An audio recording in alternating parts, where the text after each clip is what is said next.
Hi friends, నా పేరు హఫీజ్. మీరు చూస్తున్నారు తెలుగు టెక్ ట్యూల్స్. ఫ్రెండ్స్, ఈ వీడియోలో నేను మీకు మీ కంప్యూటర్లో వైరస్ వచ్చిందా లేదా తెలుసుకోవడానికి కొన్ని సింటమ్స్ ఉంటాయి. ఆ సింటమ్స్ ఏంటో చెప్తాను. దాని గురించి తెలుసుకోబోయే ముందు మీరు నా ఇటువంటి లేటెస్ట్ అప్డేట్స్ మీ మెయిల్లో పొందాలి అంటే youtube.com/hafiztime అని టైప్ చేసి సబ్స్క్రైబ్ బటన్ ప్రెస్ చేయండి. మీరు సబ్స్క్రైబ్ బటన్ ప్రెస్ చేస్తేనే నేను కొత్తగా అప్డేట్ తెచ్చినది మీ మెయిల్లోకి వస్తుంది.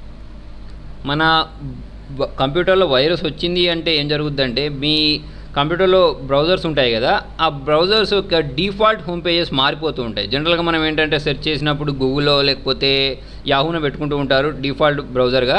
అలా కాకుండా ఏంటంటే ఈ బ్రౌజర్స్ అంటే వైరస్ వచ్చినప్పుడు ఏం చేస్తాయంటే దాని default home page, web browsers ఏమైతే ఉంటాయో డిఫాల్ట్ హోమ్ పేజ్ ఏదైతే ఉందో అదంతా చేంజ్ అయిపోద్ది. సెకండ్ థింగ్ ఏంటంటే, మీ వెబ్ బ్రౌజర్ అంటే మీరు బ్రౌజర్ ఓపెన్ చేసినప్పుడు అది హ్యాంగ్ అయిపోవడం, లేకపోతే స్లోగా రన్ అవ్వడం లాంటివి జరుగుతూ ఉంటాయి. ఇలా జరిగింది అన్నా కూడా మీ కంప్యూటర్లో వైరస్ ఉందనే అర్థం. థర్డ్ ఏంటంటే, మీ బ్రౌజర్ ఎలాగైతే హ్యాంగ్ అయ్యి స్లోగా నడుస్తూ ఉంటుందో అలాగే మీ కంప్యూటర్ కూడా స్లోగా రన్ అవుతూ ఉంటుంది, తర్వాత హ్యాంగ్ అవ్వడం లాంటివి జరుగుతూ ఉంటాయి. ఇలా వచ్చింది అంటే సేమ్ మీ కంప్యూటర్లో వైరస్ వచ్చింది అని అర్థం. తర్వాత వచ్చేసి ఏంటంటే, సెక్యూరిటీ రిలేటెడ్ సైట్స్ అనేవి ఏం ఓపెన్ కావు. అంటే మీరు ఇప్పుడు ఏమైనా microsoft.com అనే సైట్ని ఓపెన్ చేశారనుకోండి, మీ కంప్యూటర్లో వైరస్ ఉన్నప్పుడు అది ఏంటంటే ఓపెన్ అవ్వదు అన్నట్టు.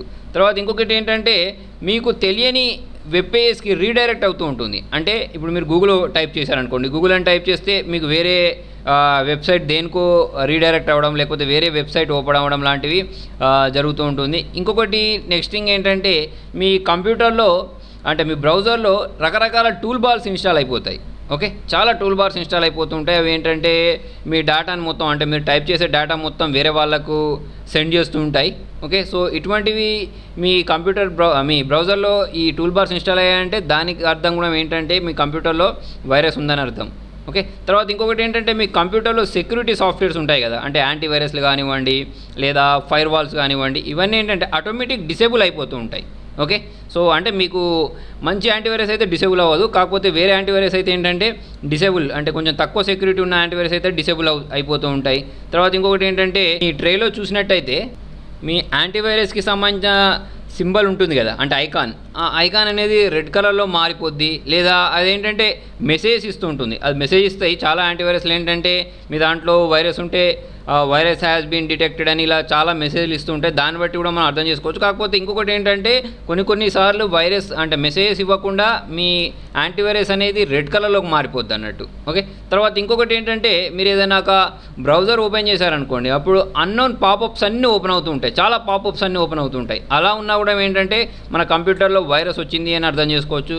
తర్వాత ఏంటంటే, మన సిస్టంలో ట్రే ఉంటుంది కదా, ఆ ట్రేలో కూడా మనకి ఏంటంటే నోటిఫికేషన్స్ వస్తూ ఉంటాయి, బెలూన్ నోటిఫికేషన్స్. ఓకే, అలా నోటిఫికేషన్స్ వచ్చాయన్నా కూడా, మీకు అన్న నోటిఫికేషన్స్ వచ్చాయన్నా కూడా దాని అర్థం ఏంటంటే మీ కంప్యూటర్లో వైరస్ ఉందని అర్థం. తర్వాత వచ్చేసి ఏంటంటే, మన CPU తర్వాత వచ్చేసి ర్యామ్ అనేది చాలా ఎక్కువగా యూజ్ అవుతూ ఉంటుంది. అలా ఎక్కువ యూజ్ అయింది అంటే అర్థం మీ కంప్యూటర్లో వైరస్ ఉందని అర్థం. నెక్స్ట్ థింగ్ ఏంటంటే, మీరు ఒకవేళ మీ ఇంటర్నెట్ చూసినట్టయితే అది ఎక్కువ యూజ్ అవుతూ ఉంటుంది, డేటా కూడా ఎక్కువ యూజ్ అవుతూ ఉంటుంది, దాని అర్థం కూడా అదే. తర్వాత ఇంకొకటి, చాలా విండోస్కి సంబంధించిన చాలా ఎర్రర్ మెసేజెస్ వస్తూ ఉంటాయి. ఆ ఎర్రర్ మెసేజెస్ వచ్చినా కూడా సేమ్ మన ఏదో ఒక ఫైల్ని కరప్ట్ చేశాయని అర్థం. వైరస్ మనకు ఆ వైరస్ వస్తే ఫైల్స్ కరప్ట్ అయిపోయి చాలా విండోస్కి సంబంధించిన ఎర్రర్ మెసేజెస్ వస్తూ ఉంటాయి. తర్వాత ఏంటంటే, కొన్ని ప్రోగ్రామ్స్ అనేవి ఆటోమేటిక్ స్టార్ట్ అవుతూ ఉంటాయి. ఇలా ఆటోమేటిక్ స్టార్ట్ అవుతున్నాయి అంటే అర్థం వైరస్ వచ్చిందని అర్థం. ఇంకొక చాలా ఇంపార్టెంట్ టిప్ ఏంటి అంటే, మీ కంప్యూటర్లో టాస్క్ మేనేజర్ కానివ్వండి, రిజిస్ట్రీ ఎడిటర్ కానివ్వండి, కంట్రోల్ ప్యానల్ కానివ్వండి, ఇవన్నీ ఏంటంటే ఓపెన్ అవ్వవు. ఒక్కొక్కసారి ఏంటంటే మై కంప్యూటర్ని డబల్ క్లిక్ ఇచ్చినా లేకపోతే సి డ్రైవ్ని డబల్ క్లిక్ ఇచ్చేసినా అవి కూడా ఓపెన్ అవ్వకుండా స్ట్రక్ అయిపోతూ ఉంటుంది కంప్యూటర్. సో ఇలాంటివి మీకు సింటమ్స్ కనబడ్డా కూడా వైరస్ ఉందని అర్థం. తర్వాత మీకు చూసినట్టయితే యాడ్ ఆర్ రిమూవ్ ప్రోగ్రామ్స్లోకి వెళ్ళి చూసినట్టయితే మీకు అక్కడ కొత్త సాఫ్ట్వేర్స్ లేదా మీకు అవసరం లేని సాఫ్ట్వేర్స్ అన్నీ అక్కడ ఇన్స్టాల్ అయ్యి కనిపిస్తూ ఉంటాయి. సో ఇలా ఉన్నా కూడా మీ కంప్యూటర్లో వైరస్ ఉన్న అర్థం. ఇంకొకటి ఏంటంటే, మీ డెస్క్టాప్ మీద రకరకాల ఐకాన్స్ కనిపిస్తూ ఉంటాయి.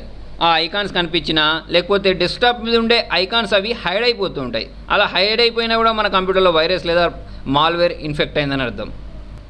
ఇంకొక సింటమ్ ఏంటంటే, మీ కంప్యూటర్ అనేది ఆటోమేటిక్ అన్నెసెసరీగా రీస్టార్ట్ అయిపోతూ ఉంటుంది. ఓకే, సో ఇలా మీ కంప్యూటర్ రీస్టార్ట్ అయిపోయినా కూడా దాని అర్థం మీ కంప్యూటర్లో వైరస్ ఉందని. ఇంకొకటి ఏంటంటే చాలా అడ్వర్టైజ్మెంట్స్ వస్తూ ఉంటాయి.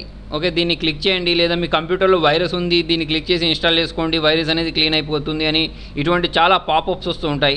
అలా వచ్చినా కూడా మీ కంప్యూటర్లో వైరస్ ఉందని అర్థం. కొన్నిసార్లు ఏంటంటే వైరస్ వచ్చినప్పుడు మన సిస్టంలో సాఫ్ట్వేర్స్ ఇన్స్టాల్ చేయడానికి ట్రై చేస్తాం కదా, ఎంఎస్ ఆఫీస్, ఫోటోషాప్, ఇటువంటి సాఫ్ట్వేర్స్ ఇన్స్టాల్ చేయడానికి ట్రై చేస్తూ ఉంటే అటువంటివి ఇన్స్టాల్ అవ్వవు. కొన్నిసార్లు ఏంటంటే ప్రింట్ కూడా అవ్వదు అన్నట్టు. అంటే డైలీ మీకు ప్రింట్ చేసేటప్పుడు ప్రింట్ అవుతుంది, కాకపోతే సడన్గా ప్రింట్ అవ్వడం ఆగిపోయింది అనుకోండి. ఓకే, సో దీని అర్థం కూడా మన కంప్యూటర్లో వైరస్ ఉందని అర్థం. దానికోసం చూడండి, మీకు నెంబర్ ఆఫ్ యాంటీవైరస్ దొరుకుతాయి, మీకు ఫ్రీగా కూడా దొరుకుతాయి. ఆ ఫ్రీ యాంటీవైరస్తో కూడా మనం ఏం చేయొచ్చు అంటే స్కాన్ చేసి చూడొచ్చు. చాలా ఏంటంటే ఈ యాంటీవైరసెస్ క్లీన్ చేసేస్తాయి. కాకపోతే మీ దాంట్లో చాలా వైరస్ వచ్చింది అనుకోండి, అంటే అన్ని డ్రైవ్స్లోకి వైరస్ వచ్చింది అనుకోండి, దానికోసం మీరు చేయాల్సిన పని ఏంటంటే మీ కంప్యూటర్ని ఫార్మాట్ చేయడం. ఓకే, అంటే మీ సి డ్రైవ్లో ఉన్న డేటా మొత్తం బ్యాకప్ తీసేసుకొని దాన్ని ఫార్మాట్ చేయండి. ఫార్మాట్ చేసుకున్న తర్వాత మీరు కంప్యూటర్లో ఎటువంటి డ్రైవ్స్ ఓపెన్ చేయకుండా మీరు ఏం చేయాలి అంటే ఫస్ట్ యాంటీవైరస్ ఇన్స్టాల్ చేయాలి. యాంటీవైరస్ ఇన్స్టాల్ చేసుకున్న తర్వాత మీ అన్ని డ్రైవ్స్ని స్కాన్ చేయాలి. స్కాన్ చేసుకున్న తర్వాత ఏంటంటే అప్పుడు మీ కంప్యూటర్లో ఉండే వేరే డ్రైవ్స్లోకి ఎంటర్ కావచ్చు. ఓకే, సో ఫ్రెండ్స్, మీకు నా వీడియో నచ్చితే లైక్ బటన్ ప్రెస్ చేయండి. మీకు ఇంకేమైనా డౌట్స్ ఉంటే కింద కామెంట్లో రాయండి. Thank you.